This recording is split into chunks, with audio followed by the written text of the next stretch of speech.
So, the link in description will show you the video over on Squirrel's Girls channel that will show the GPS data, some of the data, not all of it, but just a screenshot, a caption of it, that talks and shows about Nick on the Saturday following the party. I did a brief video yesterday, and it was referring to this GPS data and showing that, look, Nick was indeed in the area he said he was on the Saturday, where he claims to have come across who he believes was Kiely. And look, I believe that he believes he saw Kiely on that day. Now, did he? That's the bit that's up for debate. But I don't think that's the most important thing here.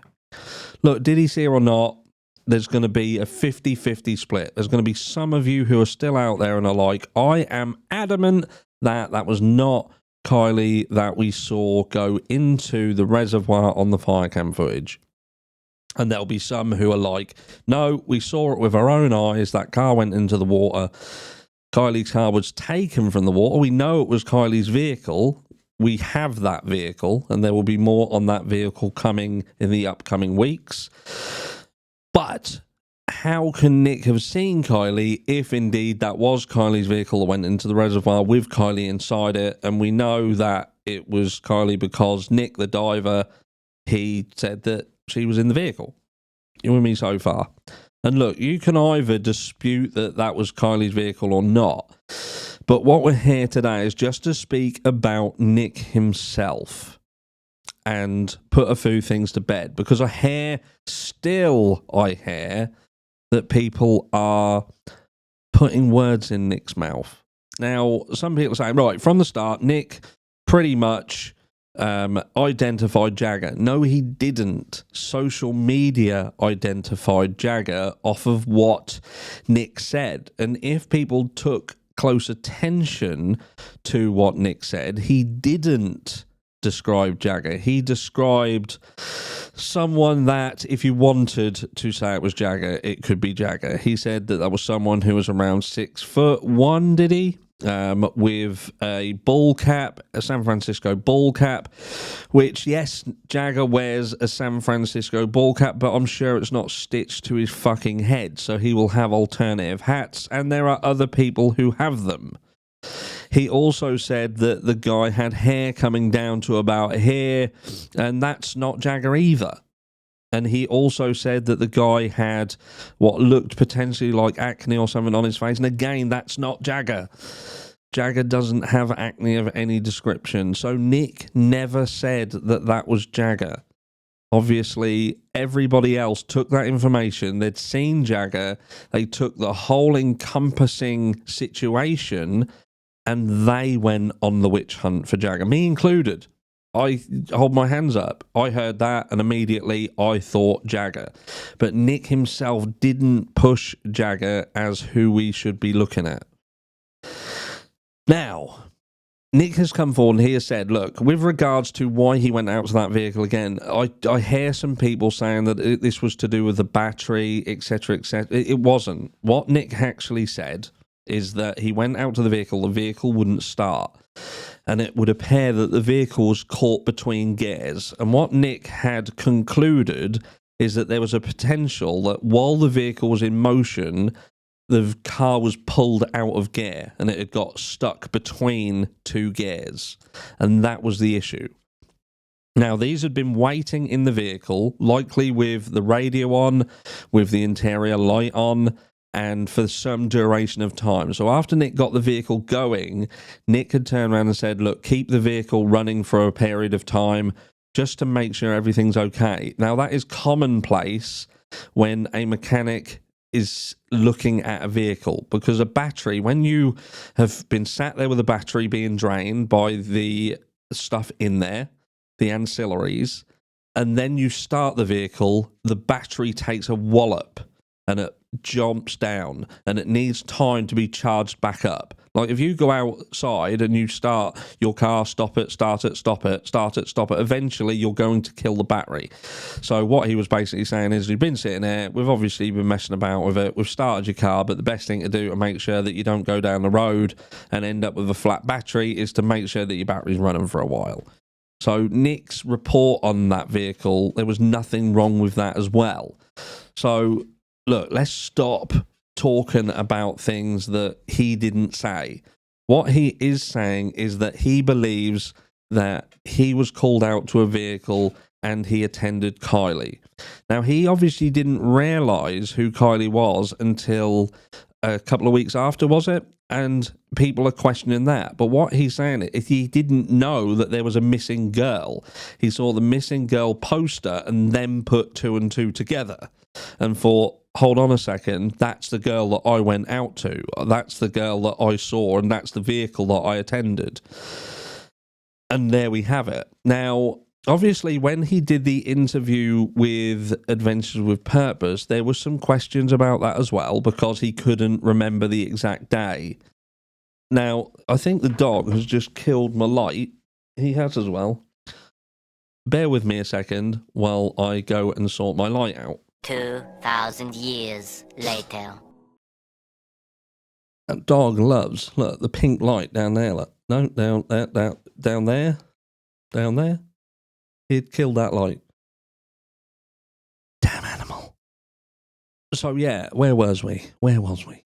So, Nick has, it was at that point that he thought, I'd gone out to this girl. She's the person who I attended.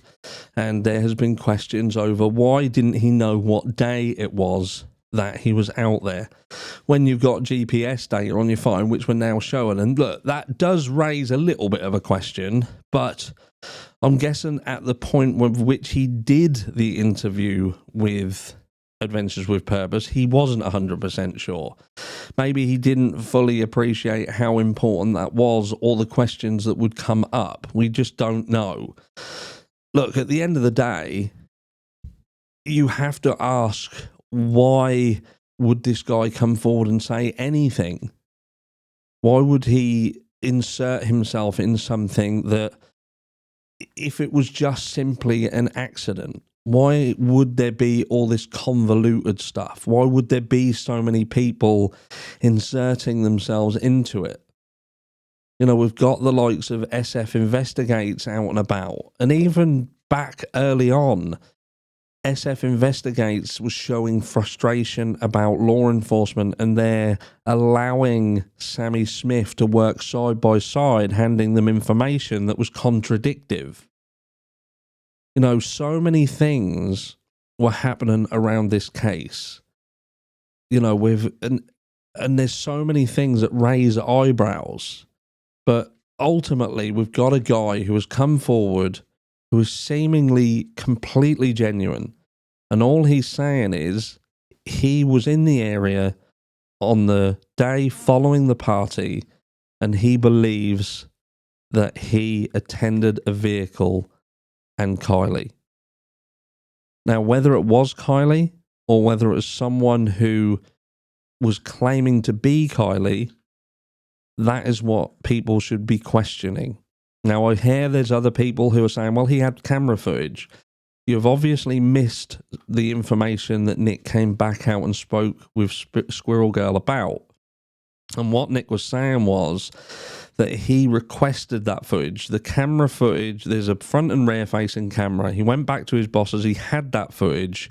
He handed the footage in to law enforcement, and that footage subsequently disappeared. And Nick was told by his employers that he was wrong. There was no footage that showed anything, and he was in fact not in that area when he thought he was. Which we now know that's a lie. So why would even his employers lie about that? If there is nothing to hide, if there's nothing to cover, it might not be that it's showing Kiely, it might be that it's showing someone else. But I believe that footage and why it's being hidden is to hide the identity of who is on that footage. And I question, when things like this are floating around in the ether, why there is not one person who knew Kiely, not one friend, not one family member who is even curious. Make that make sense. Wouldn't you be curious if this was your child and you had not physically seen them themselves go in that water, but subsequently there were so many things cropping up that look unusual in the world that we live in today, and knowing full well what can happen? Why would you not be curious? Why would you just accept everything without questioning it?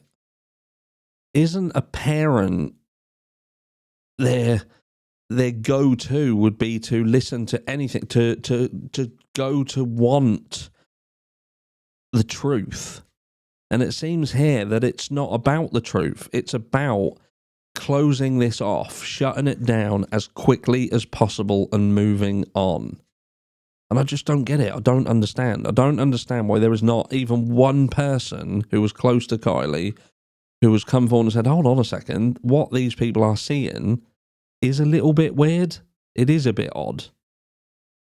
How come nobody wants to know? How come nobody is curious?